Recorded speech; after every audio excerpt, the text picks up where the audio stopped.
What's up, guys? You already know who it is. Well, you might not know because I haven't uploaded in like a whole month, but if you still remember me, it's Attack of the Games. In today's video, I'm going to be talking about Ghost Recon's Wildlands, and I'm going to talk about pretty much whether or not it's worth it. I already did a video on that, and that actually has over 1,000 views. My first video to have 1,000 views. So thank you for almost everybody who watched it. It's pretty crazy.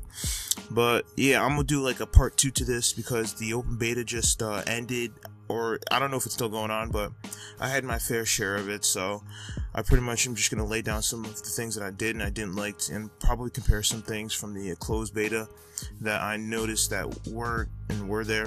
But anyways, before I get started, if you haven't already noticed already, I have a brand new microphone, a blue Yeti. I got the blackout edition, and that came with Watch Dogs too.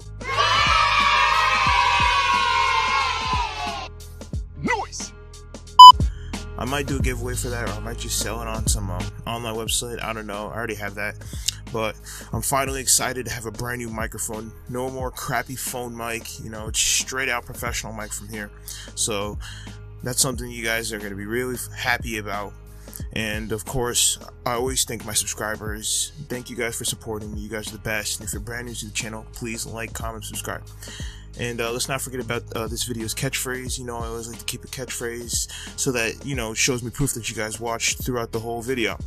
Now let's get started. Now, Tom Clancy's Ghost Recon Wildlands is pretty much a roller coaster. It's a bumpy ride. We all know this. You know, the Ubisoft game.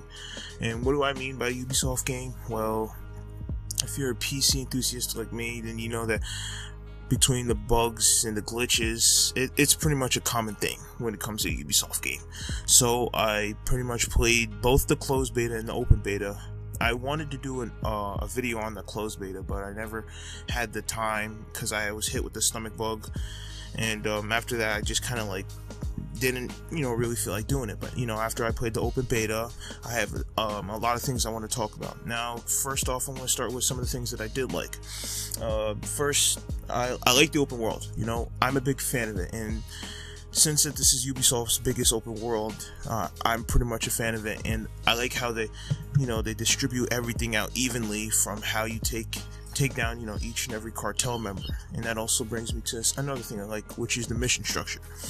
And there's a thing that I was concerned with when it came to mission structure. You know, how you remember how if you played Mafia 3, how repetitive and stiff it was, but you know, it's not like that. And you know, Wildlands, because it's unique and it's different, you pretty much gain intel about this or about, you know, who you're trying to take out in the cartel. So you either find a dossier about where one guy keeps his car and you steal the car in order to gain access to the GPS to find the last known position from him.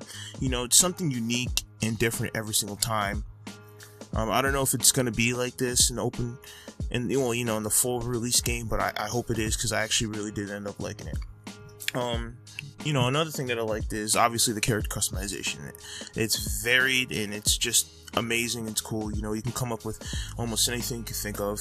It's like pretty much the WWE customization kit, and it's pretty cool. And another thing to bring that on is the same with the guns. You know, the gunsmith. I love the gunsmith from, you know, Future Soldier, so it's a great thing that they brought this back. You know, pretty much you can choose almost anything from your stock, from your barrel, your sights, your paint, just pretty much everything you can think of. Although I do wish you can, like, you know, have like customized paint, like where you can go into like some, you know, custom art studio and just pretty much make your own designs, like, you know, emblem creators or something like that. But you know, if it's not there, then oh well, who cares? I still like the gunsmith. It's pretty cool. And there's that. And another thing that I did like was the difficulty. Now, I am a gamer that likes to be challenged occasionally, and the difficulty in this game, I can say, is it's fairly a challenge.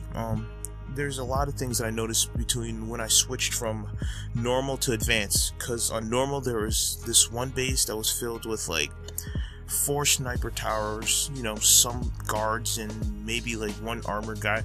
But when I switched it to advanced, there was like 6 snipers, 2 minigun posts, 1 helicopter, sand missiles, and a jammer. So it really made sneaking into that base more fun. And like I say that this game can have fun. You know, it has its moments when it's just awesome. And so that's something I really enjoyed. Just a side note here. I find interesting that this game is like the Saints Row of stealth games, and you know the whole GTA versus Saints Row, how they're the same but they're different. Well, this game gives me that Saints Row vibe in that way, retrospect. And you think of Metal Gear Solid or, you know, Splinter Cell series as like GTA in that way. That's what I think of this game as. I think it's the Saints Row of stealth games. So I don't know. That was just something a little interesting thing that I just thought of. So I just, you know, pretty much put that in your minds. So, alright, now we're moving on to things that I didn't like. And while there's not a lot of it, it's still pretty major. The bad animations. Now, you know me, and you know how, you know, throughout my previous videos, I talk about the animations. Am I picky? Yes, I guess. But, come on, guys. It's 2017. Animations from 2012 look just so stiff, and it's just, I really was looking for the Division type animation, and it doesn't work well, especially with the enemies. And that's also something I didn't like. You know, bad AI. You know, there would be enemies that would appear out of nowhere for some apparent reason. There would be enemies that would run in the middle of fire, and I would just shoot them, getting easy kills. And there was even some parts in the game where enemies would just detect me right through their walls, and it was, you know, pretty annoying. I didn't like that, not one bit. Oh, keep in mind that I was playing on PC, so this is where the most problems occurred. Another thing that I did not like was the driving.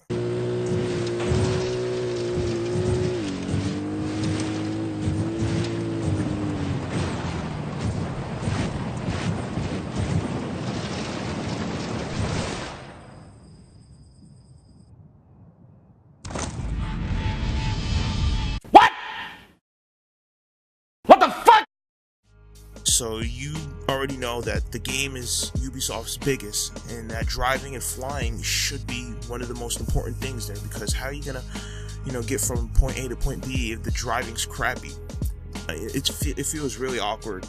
And I want to talk about the helicopters. See, you can like pretty much get almost any helicopter in any enemy base. You know, it's there.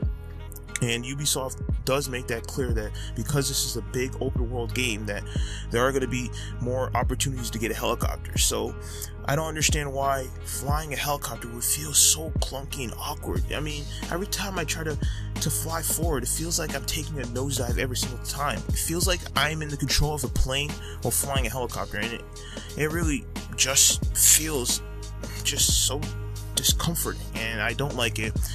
And same for the driving, it's discomforting. I hope they fix it, because transportation is very important. Other than that, we have some fast travel, but that's about it. And we want to see the world as is, so I hope they fix that. Another thing that I didn't like, this is a little bit minor, but it's just, you know, some of the skill traits. I don't hate it completely.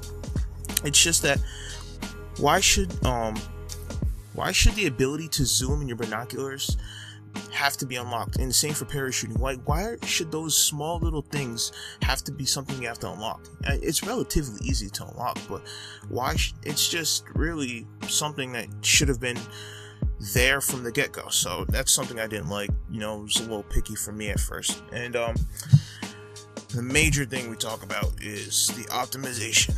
Now, when I was playing the closed beta, it was unplayable. I couldn't even finish the closed beta. I was, you know, 2 hours in, and then I couldn't. I was running pretty much low settings, and I was still getting like 45 FPS. Now I play the open beta. It's gotten better, but it's just still just so much stuttering, texture pop-ins, the view distances are nasty. Like, it claims I put it on very high, and it's running like 60, 68, and it still looks like it's on medium settings. It's just really implorable, and it's just not really Ubisoft standard. Well, actually, it probably is, because it's a Ubisoft game. But I'm pretty much gonna wrap this up. Is it worth it in its current state, which is beta? I don't think so. Best bet, I think Ubisoft is better off just delaying the game completely for like a week or two. Same thing they did with Watch Dogs 2. Because PC and consoles, they are a different experience. So I definitely think that they should just delay the PC. Or maybe the consoles. I mean, I didn't have as much as a problem on consoles. You know, it's still fun to play. I didn't mind. But seriously, for PC, I think they really should just delay it. But anyways, guys, this is going to be the end of the video. Thank you guys for sticking around. There's definitely going to be more videos to come with my brand new microphone.